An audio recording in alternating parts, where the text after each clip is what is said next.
Here he is. Jussi, welcome on stage. Here he is. Good to see you again. Yeah, welcome. Jussi Koskinen from swap.com. If you don't know swap.com, you can Google it right now. Or, Jussi, do you want to tell everyone about swap.com? Sure, yeah.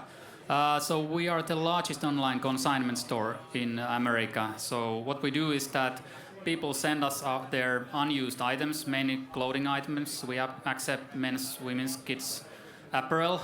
And we inspect them, list them, and photograph them and store them in our fulfillment center. We have over 2 million items available there. And then buyers come to our site and buy the stuff from there like they would buy from any e-commerce store like Amazon. So Jeff Bezos has this famous saying that everybody wants cheaper prices, larger selection, and faster delivery. Well, I can tell Jeff that we have cheaper prices than Amazon. We have larger selection. Amazon carries only 30% of the brands that we carry.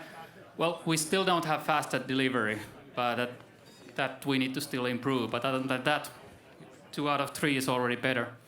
That's good. Can someone tweet that to Jeff Bezos right now? Anyone in the audience? I'm busy. How much... Let's talk about fashion. I wish I had a slideshow of you now modelling in the background from your visit to Swap, but I'm going to have to dig that up for another time.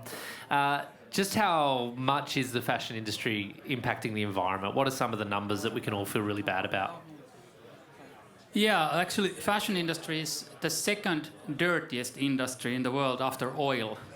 So dirty meaning 25% of the chemicals used in the world are used by textile industry, and 10% of the carbon emissions are a result of the textile industry, not directly dyeing or manufacturing textile, but if you consider also the shipping and everything.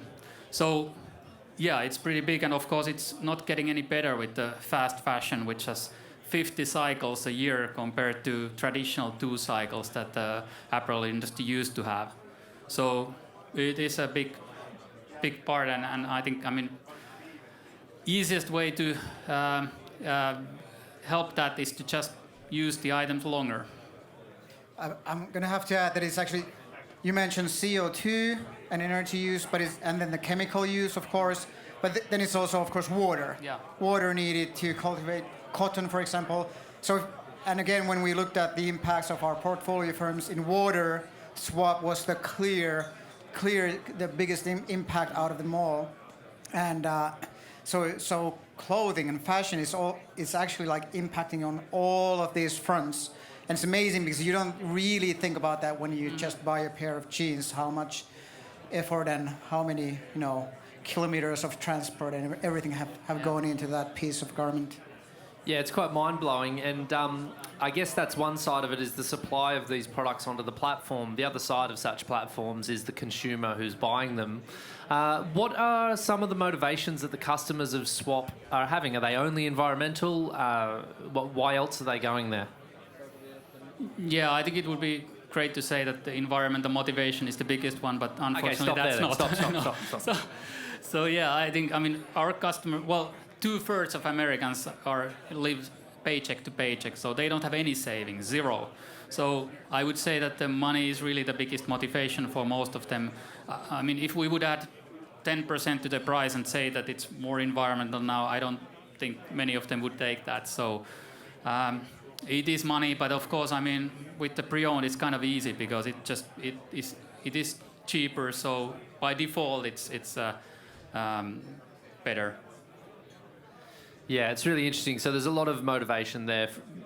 First of all, money, that is a motivation, but also the part of it is the environmental impact as well. So I guess with Swap already having, 2 million items? Yeah, a bit more than that. Yeah. A bit more than 2 million. Does anyone ever struggle to find what they're looking for? Yeah, I'm sure. To be honest, no. I'm sure they do. That's one of the key things that we are developing is the personalization on the website, so that we show you the items that we expect you to be interested in. It's not an easy thing to do, but that's definitely something we need to do. But it is the first online store of secondhand items where you can actually, like, if you see an item, you can actually have a drop-down menu of different sizes for that same item, using neural networks to identify which are the same pieces of shirts. So you're doing some amazing stuff that has never been done before, and it's making this whole secondhand market just the opportunity there will be multiplied with these technologies. Sure, yeah, I think our goal has always been that we will make the buying second-hand items as easy as buying new. So first of all, the items have to be inspected, they have to be in good condition, they can't have stains, they have to be in working order, and then the buying has to be as easy. So you need to find your size, you need to find what you're looking for. It's kind of a no-brainer for selling new items, but for second-hand, it's not been really done before. Yeah, it's a bit more complicated. Yeah.